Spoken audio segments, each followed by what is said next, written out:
আমাদের মন্ত্রী মহোদয় অত্যন্ত সেনসিটিভ হয়ে গেলেন। এখন এখানে সেনসিটিভ আর কোনো জায়গা নাই, এটা অন্য জায়গা, এটা এখানে। সংসদ সদস্যরা যদি ভীত সন্ত্রস্ত হয়ে রোগাক্রান্ত হয়ে যান, don't get nervous, I am fit. পিতার কাঁধে সন্তানের লাশের চেয়ে আর ভারী কিছু হইতে পারে না। মাননীয় সদস্য রুমিন ফারহানা একটি প্রশ্ন করতে পারেন। স্পিকার, আপনাকে ধন্যবাদ। মাননীয় স্পিকার, উনি লক্ষ্য করলেন না যে আমি সংসদে সভার মধ্যে সীমাবদ্ধ না থেকে কথাটি উত্থাপন করিনি। এটা কিন্তু আমি আমার বক্তব্য দেওয়ার সময় বলি নাই। মাননীয় স্পিকার, আমাদের মাননীয় মন্ত্রী বললেন রোগীকে ভয় দেখাতে হয় না, সাহস দিতে হয়। আমি তো জানতাম আমি 300 জন সংসদ সদস্যের সামনে কথা বলছি, 300 জন হামের রোগীর সামনে তো মাননীয় স্পিকার আমি কথা বলছি না।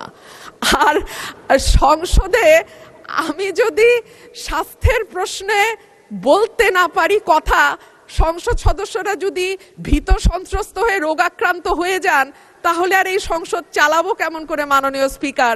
আমি জুনিয়র সদস্য, আমার বুঝে আসে না।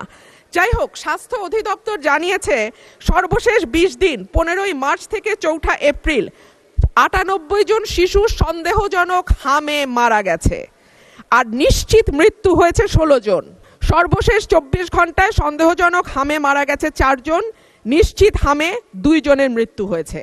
তবে গত 2 সপ্তাহে প্রথম আলো দেশের বিভিন্ন হাসপাতাল কর্তৃপক্ষের সঙ্গে যোগাযোগ করে হামে মৃত্যুর সংখ্যা 61 বলে জানিয়েছে। দেশে হামে মৃত্যু হার ছিল 10 লাখে 1%, আর এখন তা বেড়ে হয়েছে 16.8%। আরও পরিসংখ্যান দিতে পারে মাননীয় স্পিকার, কিন্তু আমি পরিসংখ্যান দেব না। আমি একটা কথা বলি, এই সংসদে যারা বসেছেন আপনারা কোনো না কোনো সন্তানের পিতা, এবং বলা হয় সন্তানের পিতার কাঁধে সন্তানের লাশের চেয়ে আর ভারী কিছু হইতে পারে না।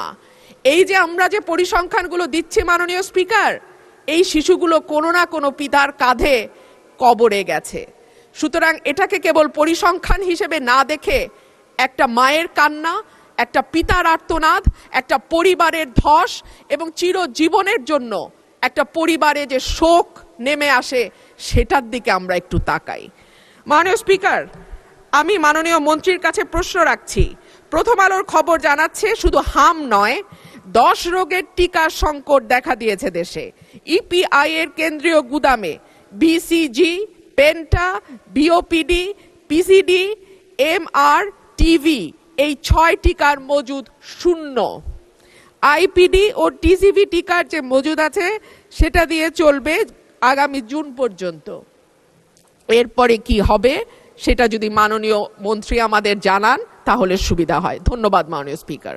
স্বাস্থ্য পরিবার কল্যাণ মন্ত্রী। মাননীয় স্পিকার, আপনাকে ধন্যবাদ।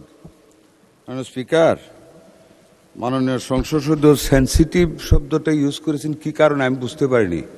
আমি তো ওনার প্রতিটা কথার জবাব দিয়েছি ওনাকে ইজ্জত করার স্বার্থে। আই হ্যাভ নট অ্যাভয়েডেড হার।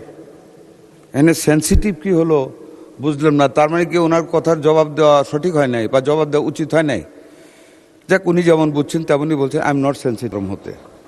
কাজে আমাদের দরদ আছে, সন্তান মারা গেলে পিতার কাঁধে যে এটার ভার কত বেশি এটাও কিন্তু জানি। এই মিজেলসে মাননীয় সংসদ সদস্য, আমি কিন্তু একজন এজেড মানুষ। Though I am looking very young, but I have got age. মাননীয় স্পিকার, আমি মিজেলসের ওয়ার্ড কিন্তু ভিজিট করেছি despite of my health risk, এবং I cried in Mohakhali infectious disease hospital after the first death of a child due to the lack of intensive care unit at that infectious disease clinic. I cried, but I think you have not visited a ward of measles patients. কাজে আমি কিন্তু বুঝি সন্তান, আমার সন্তানেরা হাম হয়েছিল। I have that অ্যাগুইনেস। সুতরাং এটা বলেন না দয়া করে।